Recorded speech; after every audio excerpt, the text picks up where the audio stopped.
Tank system printer, colour wise ink ಇರುತ್ತೆ. So fill ಮಾಡ್ಕೋಬೇಕು.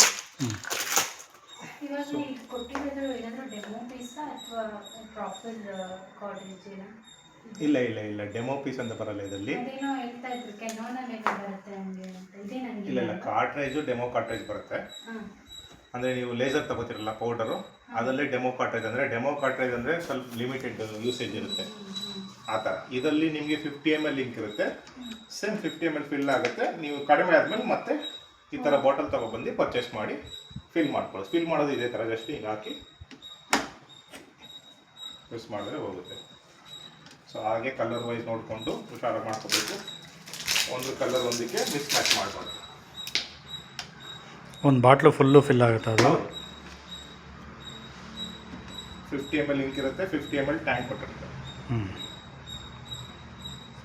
Next ನೀವು ದೊಡ್ಡ ಬಾಟ್ಲು ತೊಗೊಂಡ್ರು ಕೂಡ ಎಷ್ಟು ಬೇಕು ಅಷ್ಟೇ ತುಂಬಿಕೊಳ್ಳುತ್ತೆ. ಮಿಕ್ಕಿದ ಇಂಕು ಬಾಟಲ್ ಇಟ್ಕೊಂಡು ನೆಕ್ಸ್ಟ್ ಫ್ಯೂಚರ್ ಯೂಸ್ ಮಾಡ್ಬೋದು.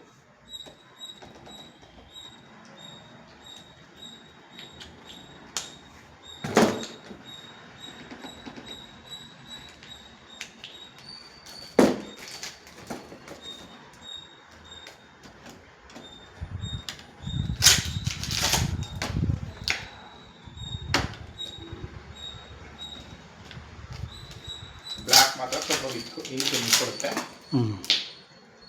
ಬ್ಲ್ಯಾಕ್ ಏನಾಗುತ್ತೆ ಹೇಳಿ? ಸ್ವಲ್ಪ ಇಂಕ್ ಸಿಕ್ಕುತ್ತೆ. ದೊಡ್ಡದಿದೆ ಬಾಟ್ಲು. ಅದು ಒಂದು ಬಾಟಲಿಂದ ಎಷ್ಟು ಪೇಜಸ್ ಪ್ರಿಂಟ್ ಮಾಡ್ಬೋದು? ಯಾವುದು ಬ್ಲ್ಯಾಕಾ? ಇಲ್ಲ ಇಲ್ಲ, ಆ ಥರ ಬರಲ್ಲ. ಇಂಡಿವಿಜುವಲ್ ಬಾಟಲ್ ಬರಲ್ಲ. ಬ್ಲ್ಯಾಕ್ ಮಾತ್ರ ನೀವು ಓನ್ಲಿ ಬ್ಲ್ಯಾಕ್ ತೆಗಿತೀನಿ ಅಂದರೆ ಬ್ಲ್ಯಾಕ್ ಇಂಕ್ ಮಾತ್ರ ಖಾಲಿ ಆಗುತ್ತೆ. ಬ್ಲ್ಯಾಕ್ ಅಂದರೆ ಎಷ್ಟು ದಿನ ಬರುತ್ತೆ? ನಿಮಗೆ ತಿಂಗಳಲ್ಲ ಯೂಸೇಜ್, ಅಂದರೆ ನೀವು ಯಾವ ಥರ ಯೂಸ್ ಮಾಡ್ತಿರೋದು. ಎಷ್ಟು ನಿಮಗೆ 2000ದಿಂದ 3000 ಪೇಜ್ ಬರುತ್ತೆ. ಮತ್ತು 5-6 ಸಾವಿರ ಅಂತ ಹೇಳ್ಬೋದು. ಅದು ಕಾಂಬಿನೇಷನಲ್ಲಿ ನೀವು ಒಂದು ಸೆಟ್ ಇಂಕ್ ಪೂರ್ತಿ, ಈ ಒಂದು ಸೆಟ್ ಇಂಕ್ ಯೂಸ್ ಮಾಡಿದ್ರೆ ನಿಮಗೆ 3000ರಿಂದ 6000 ಪೇಜ್ ಪ್ರಿಂಟ್ ಆಗುತ್ತೆ. ಯಾಕಂದರೆ ಇನ್ನೂ ಜಾಸ್ತಿ ಬರುತ್ತೆ, ಬಟ್ ನೀವು ಆ ಥರ ಡಾಕ್ಯುಮೆಂಟ್ ತೆಗೆಯೋಕ್ಕಾಗಲ್ಲ. ಅದು ಕಂಟೆಂಟ್ ಮೇಲೆ ಡಿಪೆಂಡು.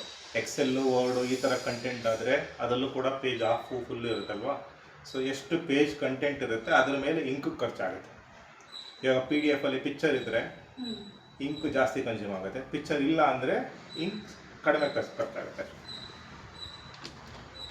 ಕಂಪ್ನೀಲಿ 5% ಕವರೇಜ್ ಹೇಳ್ತಾರೆ. 5% ಕವರೇಜ್ ಡಾಕ್ಯುಮೆಂಟು ತುಂಬ ಕಡಿಮೆ ನೀವು ಯೂಸ್ ಮಾಡೋದು.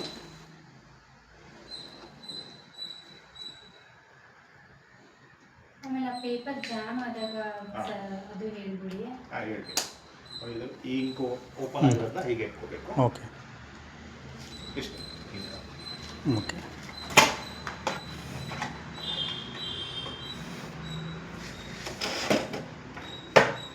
ಪೇಪರ್ ಲೋಡಿಂಗು ಇಲ್ಲಿ ಬ್ಯಾಕ್ ಸೈಡ್ ಮಾಡ್ತೀವಿ. ಸೊ ಇಲ್ಲಿ ಒಂದು ಗೈಡ್ ಇರುತ್ತೆ. ಈ ಗೈಡನ್ನು ಎಕ್ಸ್ಟೆಂಡ್ ಮಾಡಿ ಪೇಪರ್ನ ಲೋಡ್ ಮಾಡಿಬಿಟ್ಟು ಇದನ್ನು ಓಕೆ ಓಕೆ. ಸ್ಟಾರ್ಟಿಂಗ್ ಇದು, ಎಂಡಿಂಗ್ ಇಲ್ಲ.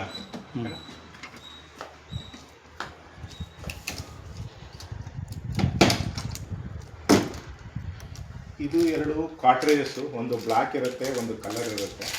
ಇದೊಂಥರ ರೀಫಿಲ್ ಕಾರ್ಟ್ರೇಜ್ ಥರ. ಅಂದರೆ ಇದರಲ್ಲಿ ಆಲ್ರೆಡಿ ಇಂಕ್ ಇರುತ್ತೆ.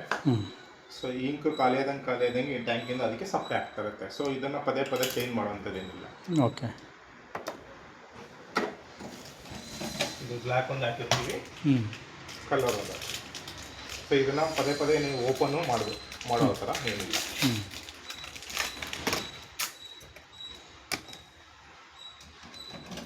ಓಕೆನಾ? ಓಕೆ. ಕ್ಲೋಸ್.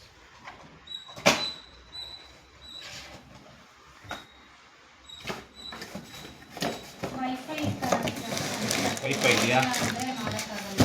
ವೈಫೈ ಇದೆಯಾ? ಹಾಂ ಇದೆ ಇದೆ. ವೈಫೈ ಇದ್ರೂ ಮಾಡ್ಬೋದು, ವೈಫೈ ಇಲ್ಲ ಅಂದರೆ ಕೇಬಲಲ್ಲಿ ಮಾಡ್ಕೋಬೋದು. ಇದು ಪ್ರಿಂಟ್ ಕೊಡೋಕ್ಕೆ ಕೇಬಲ್ ಅದು. ಲ್ಯಾಪ್ಟಾಪಿಂದ ನಿಮ್ಮ ಮನೇಲಿ ವೈಫೈ ಇಲ್ಲ, ಏನೂ ಇಲ್ಲ ಅಂದಾಗ ಡೈರೆಕ್ಟಾಗಿ ಲ್ಯಾಪ್ಟಾಪಿಂದ ಪ್ರಿಂಟ್ ಮಾಡ್ಬೋದು. ಲ್ಯಾಪ್ಟಾಪ್ಗೆ ಸಾಫ್ಟ್ವೇರ್ ಹಾಕೋಬೇಕಾ? ಹೌದು ಹೌದು ಸರ್. ಅದೊಂಚೂರು ಹಾಕ್ಬಿಡ್ತೀರಾ ಇದಕ್ಕೆ? ಹಾಕ್ಕೊಡ್ತೀನಿ ಸರ್.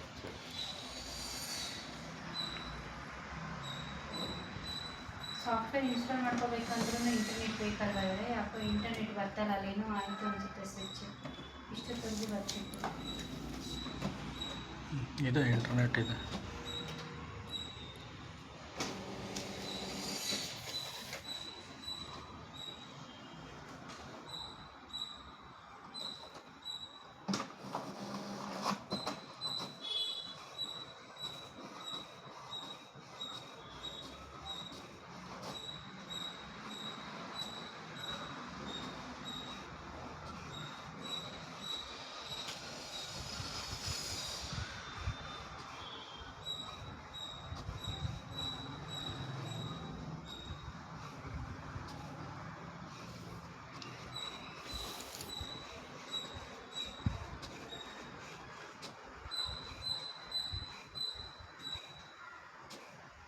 ಅದ್ರದ್ದು ಏನಾದರೂ connection H P setup 30 smart tank ಅಂತ ನೀವೇನಾದರೂ ಇದು ಮಾಡಿದ್ದೀರಾ ವೈಫೈ ಇಲ್ಲಿ ಅಲ್ಲಿ ಎಚ್ ಪಿ ಸೆಟಪ್ ಅಂತ ಏನೋ ಒಂದು ಇಂಟರ್ನೆಟ್ ಡಿಟೆಕ್ಟ್ ವೈಫೈ ಡಿಟೆಕ್ಟ್ ಆಗ್ತಿದೆಯಲ್ಲ ಅದು ಸೆಟಪ್ ಮಾಡೋಕ್ಕೆ ಪ್ರಿಂಟರ್ನ ವೈಫೈಗೆ ಸೆಟಪ್ ಮಾಡೋಕ್ಕೆ ವಿಸಿಬಲ್ ಆಗುತ್ತೆ.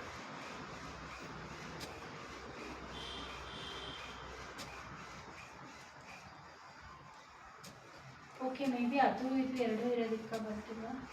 ಹೇಳ್ತೀನಿ ವಿಷಯ ಕನ್ಫ್ಯೂಸ್ ಮಾಡ್ಕೊಡಿ. ಅದು ಸೆಟಪ್ ಮಾಡೋಕ್ಕೋಸ್ಕರ ಅದು ಸ್ವಲ್ಪ ಹೊತ್ತಷ್ಟೇ ಗೊತ್ತಾಗುತ್ತೆ.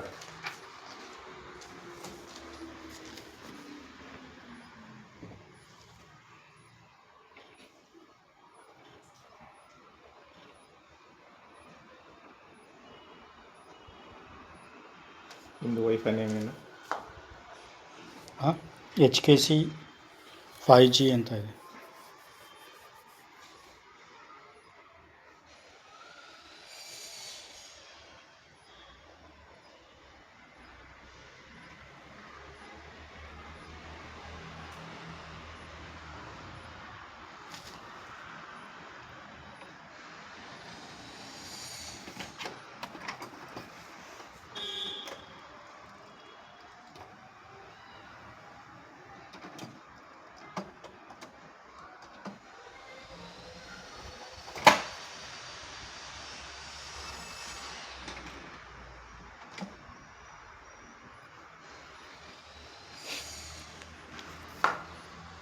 ಇದು 5G ಕನೆಕ್ಟ್ ಆಗಲ್ಲ, 2.4 ಗಿಗಾಹರ್ಟ್ಸ್ಗೆ ಕನೆಕ್ಟ್ ಆಗುತ್ತೆ. ಬಟ್ 2.4 ಗಿಗಾಹರ್ಟ್ಸು 5 ಗಿಗಾಹರ್ಟ್ಸು ಸೇಮ್ ಪಾಸ್ವರ್ಡ್ ಇದ್ದರೆ ನೀವು ಯಾವುದಕ್ಕೆ ಬೇಕಾದ್ರೆ ಕನೆಕ್ಟ್ ಆಗಿ ಪ್ರಿಂಟ್ ಕೊಡ್ಬೋದು. ಓಕೆನಾ? ಇವಾಗ HKC ಏನಾದರೂ ತೋರಿಸ್ತಾ ಇದೆ. ಸೊ ಇದ್ರ ಪಾಸ್ವರ್ಡ್ ಏನು? ಕ್ಯಾಪಿಟಲ್ N NIHU ತಿರ್ಗಾ ಇನ್ನ ಇಲ್ಲ ಕ್ಯಾಪಿಟಲ್ N ಆಯ್ತಲ್ಲ, IHU capital R okay AGHU U ಒಂದು ನಿಮಿಷ ಅಟ್ಟು ಬೇಡ. 2916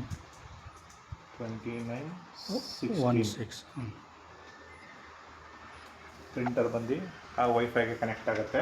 ಆ ವೈಫೈ ಕನೆಕ್ಟ್ ಆದ ತಕ್ಷಣ ಬ್ಲೂ ಕಲರ್ ಲೈಟು ಸ್ಟೇಬಲ್ ಆಗೋದಿದೆ. ಈ ವೈಫೈದು ಬಟನ್. ಸೊ ಸ್ಟೇಬಲ್ ಆಗಿದೆ ಅಂದರೆ ಪ್ರಿಂಟರ್ ವೈಫೈ ಕನೆಕ್ಟ್ ಆಗಿದೆ ಅಂತ. ಸೊ ಈಗ ಯಾರ್ಯಾರು ನೀವು ವೈಫೈ ಕನೆಕ್ಟ್ ಆಗ್ತೀರಾ ಅವರೆಲ್ಲ ಇದು ಕೊಡ್ಬೋದು. ಬಟ್ ನಮ್ಮ ವೈಫೈ ವರ್ಕ್ ಆಗ್ತಿಲ್ಲ, ನೋ ಇಂಟರ್ನೆಟ್ ಅಂತ ಬರ್ತಿದೆ. ಇಂಟರ್ನೆಟ್ ಏನು ಬೇಕಾಗಿಲ್ಲ ಮೇಡಮ್, ಆನ್ ಆಗಿ ಆ ರೂಟರ್ ಆನ್ ಆಗಿದ್ದರೆ ಸಾಕು ಪ್ರಿಂಟ್ ಬರೋಕ್ಕೆ. ಪ್ರಿಂಟರ್ಗೆ ಯಾವುದೇ ರೀತಿ ಇಂಟರ್ನೆಟ್ ಬೇಕಾಗಿಲ್ಲ. ನೀವು ಇವಾಗ ಇಂಟರ್ನೆಟ್ ಬರಲಿಲ್ಲ ಅಂದರೂ ಕೂಡ ಹ್ಯಾಡ್ ಮಾಡ್ಕೋಬೋದು. ಅಲ್ಲಿ ಲ್ಯಾಪ್ಟಾಪ್ನಲ್ಲಿ ಹೋಗಿ ಪ್ರಿಂಟರ್ ಆ್ಯಂಡ್ ಸ್ಕ್ಯಾನರ್ ಅಂತ ಸರ್ಚ್ ಮಾಡಿ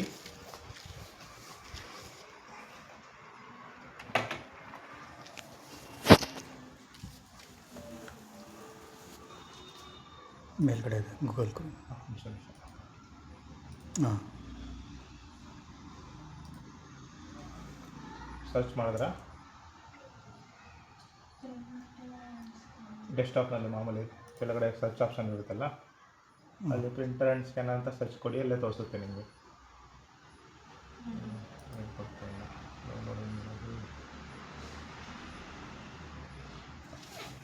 ಚೆಕ್ ಮಾಡಿ ಒಂದು ನಿಮಿಷ. ಡಿವೈಸ್ ನೋಡಬೇಕಾ? ಅಲ್ಲಿ ತೋರಿಸ್ತಾ ಇರುತ್ತೆ ನೋಡಿ, HP ಸ್ಮಾರ್ಟ್ ಟ್ಯಾಂಕ್.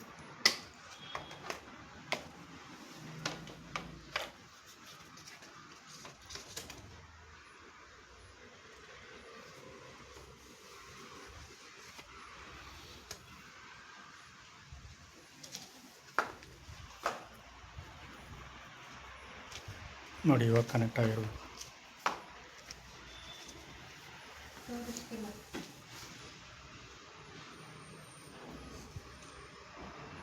ಆನ್ ಆಯ್ತು ಅದು. ಹಾಂ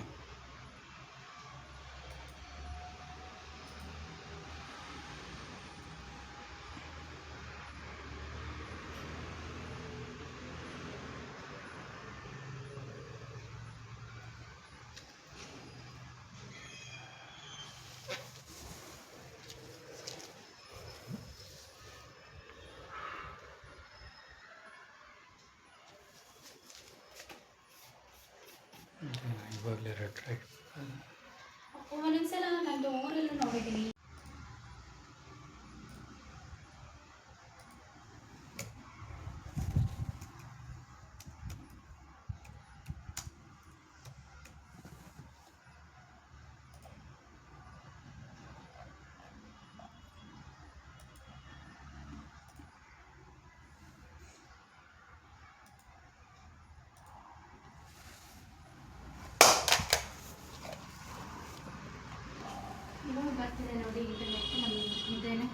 ಕನೆಕ್ಟ್ ಆಗಿದೆ. ವೈಫೈಗೆ ಕನೆಕ್ಟ್ ಆಯಿತಾ? ಹಾಂ, ವೈಫೈಗೆ ಕನೆಕ್ಟ್ ಆಗಿದೆ.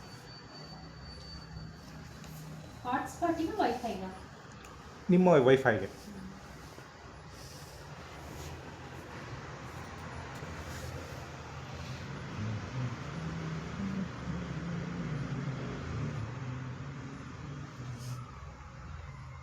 ಮೊಬೈಲಲ್ಲೂ ಸೇಮ್ ಅಪ್ಲಿಕೇಶನ್ ಡೌನ್ಲೋಡಾ?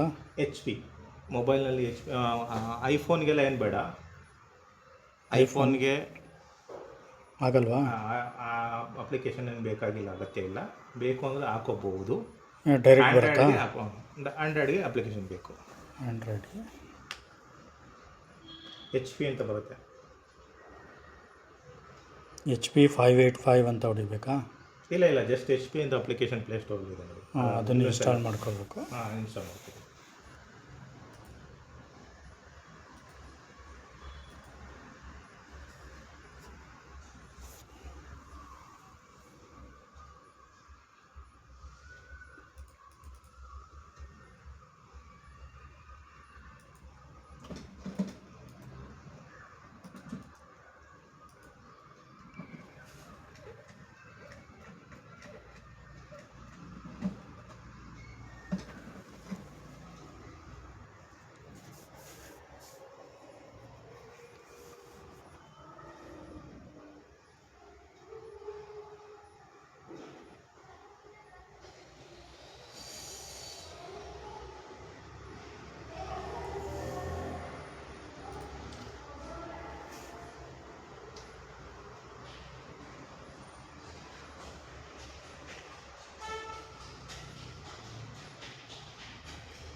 ಲ್ಯಾಪ್ಟಾಪಲ್ಲೂ app install ಮಾಡ್ಕೋಬೇಕಾ?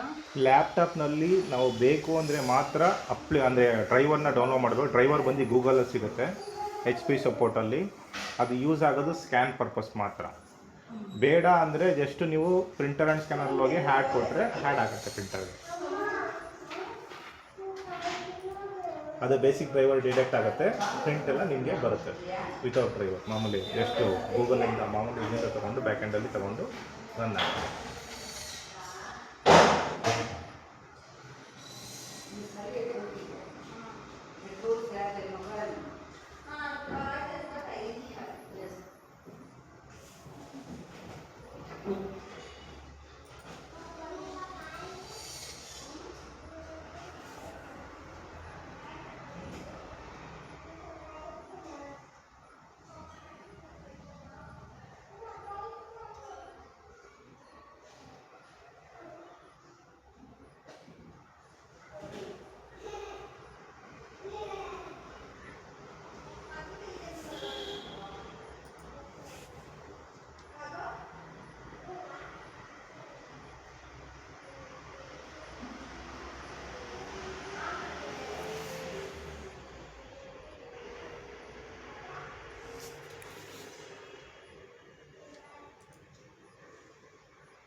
ನೀವು ಪ್ರಿಂಟ್ ಕೊಡ್ಬೋದು, ಕೊಡಿ ಮೊಬೈಲಲ್ಲಿ. ಮೊಬೈಲಾ? ಅಲ್ಲ, ಇದು ಆ್ಯಂಡ್ರಾಯ್ಡು. ಕೊಡಿ, ಅದರಿಂದನೂ ಕೊಡ್ಬೋದು, ಯೂಸ್ ಮಾಡ್ಕೋಬೋದು. ಅಲ್ಲ, ಇದು ಡೌನ್ಲೋಡ್ ಏನು ಮಾಡೋದು ಬೇಡವಾ ಇದರಲ್ಲಿ? ಅಲ್ಲೇನಿಲ್ಲ, ಜಸ್ಟ್ ಪ್ಲೇಸ್ಟೋರಲ್ಲಿ ಹೋಗಿ ಇದು ಓಕೆನಾ, HP ಸ್ಕ್ಯಾನ್ ಅಂತ ಅದ್ರ ಮೇಲೆ ಡಬಲ್ ಕ್ಲಿಕ್ ಮಾಡಿದ್ರೆ ಸ್ಕ್ಯಾನರ್ ಓಪನ್ ಆಗುತ್ತೆ. ಸೊ ಅಲ್ಲಿ ನಿಮಗೆ PDF ಫಾರ್ಮೆಟ್ ಮತ್ತು JPEG ಫಾರ್ಮೆಟ್ 2 ಫಾರ್ಮೆಟ್ ಇರುತ್ತೆ. ಯಾವ ಫಾರ್ಮೆಟ್ ಸೆಲೆಕ್ಟ್ ಮಾಡಿ ಸ್ಕ್ಯಾನ್ ಕೊಡ್ತೀರೋ ಆ ಫಾರ್ಮೆಟಲ್ಲಿ ಸ್ಕ್ಯಾನ್ ಆಗುತ್ತೆ.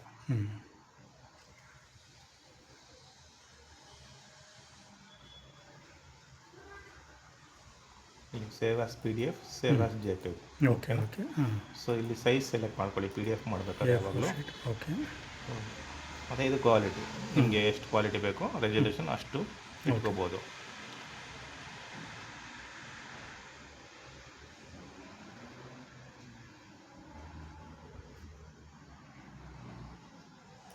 ಸ್ಕ್ಯಾನ್. ಸೊ ಇಲ್ಲಿ ಏನು ಇಟ್ಟಿರ್ತೀರ ಅಲ್ಲಿ ಪ್ರಿವ್ಯೂ ಬರುತ್ತೆ. ಒಂದು ಪೇಜ್ ಇದ್ದರೆ ಒಂದು ಪೇಜ್ ಮಾಡ್ಕೋಬೋದು, ಮಲ್ಟಿಪಲ್ ಪೇಜ್ ಇದ್ದರೆ 1 by 1 ಪ್ಲಸ್ ಮಾಡ್ತಾ ಹೋಗ್ತಾ ಇದ್ದರೆ ಆ್ಯಡ್ ಆಗ್ತಾ ಇರುತ್ತೆ. ಓಕೆ. ಸೊ ಎಷ್ಟು ಪೇಜ್ ಸ್ಕ್ಯಾನ್ ಕಂಪ್ಲೀಟ್ ಆದಮೇಲೆ ಸೇವ್ ಕೊಟ್ಟರೆ ಅಷ್ಟು ಪೇಜು ಒಂದೇ ಫೋಲ್ಡರ್ ಸೇವ್ ಆಗುತ್ತೆ, ಒಂದೇ ಫೈಲ್ ನೇಮಲ್ಲಿ. ಆಮೇಲೆ ನಾವು ಅದನ್ನು PDF ಕ್ಲಬ್ ಮಾಡ್ಕೋಬೋದಲ್ಲ? ಅಷ್ಟೇ ಆಗೋಗುತ್ತೆ, ಇಲ್ಲೇ ಆಗೋಗುತ್ತೆ. ನೀವೇನು ಮಾಡ್ಕೋಬೇಕಾಗಿಲ್ಲ. ಇವಾಗ ಒಂದು ಪೇಜ್ ಆಗಿದೆ, ಸೇವ್ ಅಂತ ಕೊಟ್ಟರೆ ಒಂದೇ ಪೇಜ್ ಸೇವ್ ಆಗುತ್ತೆ, ಒಂದು ಪೇಜ್ ಆಗೋಗುತ್ತೆ. ಇನ್ನು ಮತ್ತೆ ಕ್ಲಬ್ ಮಾಡೋಕ್ಕಾಗಲ್ಲ. ಬಿಫೋರ್ ನೀವು ಮತ್ತೆ ಇನ್ನೊಂದು ಪೇಜ್ ಇದ್ದರೆ ಇಲ್ಲೇ ಆ್ಯಡ್ ಆಗ್ತಾ ಹೋಗ್ತಾ ಇರುತ್ತೆ. ಸೊ ಇನ್ನೊಂದು 10 ಪೇಜ್ ಆದಮೇಲೆ ನೀವು ಸೇವ್ ಕೊಟ್ಟರೆ ಆ 10 ಪೇಜು ಒಂದೇ ಫೋಲ್ಡರ್ ಸೇವ್ ಆಗೋಗುತ್ತೆ. ಓಕೆ, ಫೋಲ್ಡ್ರಲ್ಲಿ ಸೇವ್ ಆಗುತ್ತೆ. ಆಮೇಲೆ ಬೇಕಾದ್ರೆ ನಾವೇನಾದರೂ ಫೋಲ್ಡರ್ ಅಲ್ಲ, ಸಾರಿ, ಫೈಲು. ಓಕೆ, ಒಂದು ಫೈಲ್ ಆಗೋಗುತ್ತೆ. ನೋಡಿ ಅದೇ ಫೈಲ್ನ ನೋಡಿ ಇನ್ನೊಂದ್ಸಲ ಮಾಡ್ತೀನಿ, ಪ್ಲಸ್ ಕೊಟ್ಬಿಟ್ಟು. ಇದು 2ನೇ ಪೇಜ್ ಅಂದ್ಕೊಳ್ಳಿ, ಸ್ಕ್ಯಾನ್ ಕೊಟ್ಟೆ. ಸೊ 2 ಪೇಜ್ ಸ್ಕ್ಯಾನ್ 2ನೇ ಪೇಜ್ ಸ್ಕ್ಯಾನ್ ಆಗ್ತಾ ಇದೆ. ನಾನು ಹೇಳಿದ್ದು ಪೇಜ್ 1, 2, 3 ಅಂತ ಇರುತ್ತಲ್ಲ ನಮ್ಮದು, ಅದನ್ನು ಹೆಂಗೆ ಕ್ಲಬ್ ಅದನ್ನು ಹೋಗಿ PDF ಅಲ್ಲಿ ಮಾಡ್ಕೋಬೇಕಾ? ಅದೇ ಆಗೋಗುತ್ತೆ ಅಂತ ಹೇಳ್ತಾ ಇದ್ದೀನಿ. ನಿಮ್ಗೆ ಅಲ್ಲೇ ಆಗೋಗುತ್ತೆ, PDF ಆಗಿ ಸೇವ್ ಆಗೋಗುತ್ತೆ. ನೀವೇನು ಮಾಡ್ಕೋಬೇಕಾಗಿಲ್ಲ. ನೋಡಿ ಇವಾಗ 2 ಪೇಜ್ ಆಯಿತು ಸ್ಕ್ಯಾನು. ಇದು ಸೇವ್ ಆಗಿರಲ್ಲ, ಜಸ್ಟ್ ಪ್ರಿವ್ಯೂ. Okay okay. ಹಾಂ. ಸೊ ಇವಾಗ ನಾವು ಸೇವ್ ಕೊಡ್ತೀವಿ. ಸೇವ್ ಕೊಡಬೇಕಾದ್ರೆ ನಮಗೆ ಕೇಳುತ್ತಿಲ್ಲ ಫೈಲ್ ನೇಮ್. ನಾನು ಫೈಲ್ ನೇಮ್ ಕೊಡ್ತೀನಿ. ಫೈಲ್ ನೇಮ್ ಕೊಟ್ಟ ತಕ್ಷಣ ಇಲ್ಲಿ ಯಾವ ಸೇವ್ ಆಸ್ PDF ಅಂತ ಆಲ್ರೆಡಿ ಬರ್ತಾ ಇದೆ. ಸೊ ನಾನು ಡಾಕ್ಯುಮೆಂಟ್ ಅಂದರೆ ಫೋಲ್ಡರ್ ಎಲ್ಲಿ ಬೇಕು ಅಲ್ಲಿ ಸೆಲೆಕ್ಟ್ ಮಾಡಿ ಸೇವ್ ಅಂತ ಕೊಟ್ಟ ತಕ್ಷಣ ನನಗೆ PDF ಆಗಿ ಸೇವ್ ಆಗೋಗುತ್ತೆ. ಓಕೆ. ಹಾಂ. ಸೊ ಆಲ್ರೆಡಿ PDF ಆಗೋಯ್ತು. ಸೊ ಇಲ್ಲಿ ಓಪನ್ ಮಾಡಿದ್ರೆ ನನಗೆ 2 ಪೇಜ್ ಬಂದಿರುತ್ತೆ, page 1. Okay, right. Page 2. Okay, ಸರಿ ಆಯಿತು. ಸರಿನಾ? ಅದೇ PDF ಫಾರ್ಮ್ಯಾಟ್ ಆಗಿ ಸೇವ್ ಮಾಡಿಬಿಡ್ತದೆ. ಸರಿನಾ? ಮತ್ತೆ ಇದಕ್ಕೆ ಕ್ಲಬ್ ಮಾಡೋಕ್ಕಾಗಲ್ಲ. ಓಕೆ. ಇದು ಸ್ಕ್ಯಾನು ಪ್ರಿಂಟು ಇಲ್ಲಿಂದ ಮಾಡ್ಕೋಬೋದು. ಇನ್ನು ಜೆರಾಕ್ಸ್ ನೀವು ಲ್ಯಾಪ್ಟಾಪ್ ಸಿಸ್ಟಮ್ನಲ್ಲಿ ಮಾಡ್ಕೋತೀರಾ. ಜೆರಾಕ್ಸ್ ನೋಡಿ ಇಲ್ಲಿ ಇವಾಗ ಆಲ್ರೆಡಿ ಡಾಕ್ಯುಮೆಂಟ್ ಇಟ್ಟಿದ್ದೀರಾ. ಈ ಪೇಪರಿಂದ ಮಾಡಿ ಇದನ್ನು ಈಗ ಇಟ್ಬಿಟ್ಟು ಇದ್ರ ಹಿಂದೆನೇ ಮಾಡಿ ಇದನ್ನ ಎತ್ಬಿಟ್ಟು ಮುಚ್ಚಿದ್ರೆ ಆಲ್ರೆಡಿ 3 ಲೈಟ್ ಹೈಲೈಟ್ ಆಗಿರುತ್ತೆ. ಇದು ಕಲರ್ ಜೆರಾಕ್ಸ್ ಬಟನ್, ಇದು black and white xerox button. ಓಕೆನಾ? ಈ ಬಟನ್ ಪ್ರೆಸ್ ಮಾಡಿದ್ರೆ ಬ್ಲ್ಯಾಕ್ ಆ್ಯಂಡ್ ವೈಟ್ ಜೆರಾಕ್ಸ್ ಬರುತ್ತೆ. ಈ ಬಟನ್ ಪ್ರೆಸ್ ಮಾಡಿದ್ರೆ ಆಸ್ ಇಟ್ ಇಸ್ ಬರುತ್ತೆ, ಅಂದರೆ ಹೇಗಿದೆ ಹಾಗೆ ಬರುತ್ತೆ. ಓಕೆ. ಸೊ ನೀವು ಬ್ಲ್ಯಾಕ್ ಆ್ಯಂಡ್ ವೈಟ್ ಪ್ರೆಸ್ ಮಾಡ್ತೀನಿ. 1 ಟೈಮ್ ಪ್ರೆಸ್ ಮಾಡಿದ್ರೆ 1 ಕಾಪಿ. ನನಗೆ ಅದನ್ನು ಮೋರ್ ದೆನ್ 2 ಪೇಜ್ 3 ಪೇಜ್ ಬೇಕು ಅಂದರೆ ಅಷ್ಟು ಟೈಮ್ ಪ್ರೆಸ್ ಮಾಡಬೇಕು. ನಿಮ್ಗೆ ಎಷ್ಟು ಪೇಜ್ ಬೇಕು ಅಷ್ಟು ಟೈಮ್ ಪ್ರೆಸ್ ಮಾಡಿದ್ರೆ ಇಲ್ಲಿ ನಂಬರ್ ಚೇಂಜ್ ಆಗ್ತಾ ಇರುತ್ತೆ. Okay okay. ನೀವು ಎಷ್ಟು ಸ್ಟಾಪ್ ಮಾಡ್ಕೋತೀರಾ ಅಷ್ಟು ಕಾಪಿ ಬರುತ್ತೆ. Okay, right. ಸೊ ಇದು ನಾರ್ಮಲ್ ಜೆರಾಕ್ಸ್ ಆಯಿತು. ಓಕೆನಾ? ಇಲ್ಲಿ ಇನ್ನೊಂದು ಆಪ್ಷನ್ ಇದೆ, ID ಕಾರ್ಡ್ ಜೆರಾಕ್ಸ್ ಅಂತ. ಅದಕ್ಕೆ ID ಕಾರ್ಡ್ ಇದ್ದರೆ ಕೊಡಿ. ಯಾವ್ದಾರ ಪ್ಯಾನ್ ಕಾರ್ಡ್, ವೋಟರ್ ID ಚಿಕ್ಕದು, ಫಸ್ಟ್ ಪೇಜ್. ಸೊ ಇಲ್ಲಿ ID ಕಾರ್ಡ್ ಬಟನ್ ಅಂತ ಒಂದಿದೆ, ಇದನ್ನು ಪ್ರೆಸ್ ಮಾಡಬೇಕು. ಅದು ಪ್ರೆಸ್ ಮಾಡಿದ್ಮೇಲೆ ತಿರ್ಗಾ ಕೇಳುತ್ತೆ ಕಲರ್ ಜೆರಾಕ್ಸ್ ಬೇಕಾ ಬ್ಲ್ಯಾಕ್ ಬೇಕಾ. ನಾನು ನಿಮಗೆ ಕಲರ್ ತೋರಿಸ್ತೀನಿ. ಕಲರ್ ಪ್ರೆಸ್ ಮಾಡಿದ್ದೀನಿ, ಸ್ಕ್ಯಾನ್ ಆಗುತ್ತೆ ಫಸ್ಟ್ ಪೇಜ್ ಸ್ಕ್ಯಾನ್ ಆದಮೇಲೆ ಅದು ಕಂಪ್ಲೀಟ್ ಆದಮೇಲೆ ಇಲ್ಲ ಲೈಟ್ ಬರುತ್ತೆ, ಇದನ್ನು ಫ್ಲಿಪ್ ಮಾಡಿ ಅಂತ, ಅಂದರೆ ರೊಟೇಟ್ ಮಾಡಿ ಅಂತ.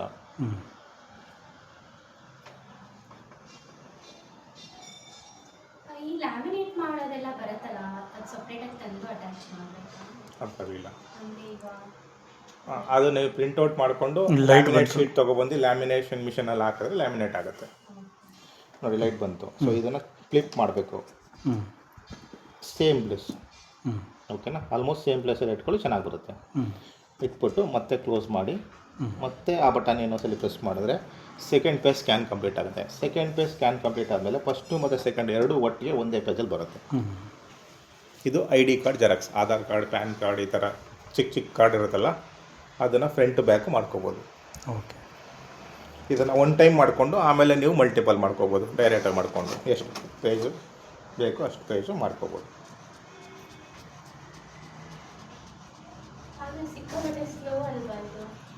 ಇದು ಇಂಕ್ಜೆಟ್ ಪ್ರಿಂಟರ್ ಮೇಡಮ್. ಓಕೆ. ಈ ಥರ ಬರುತ್ತೆ.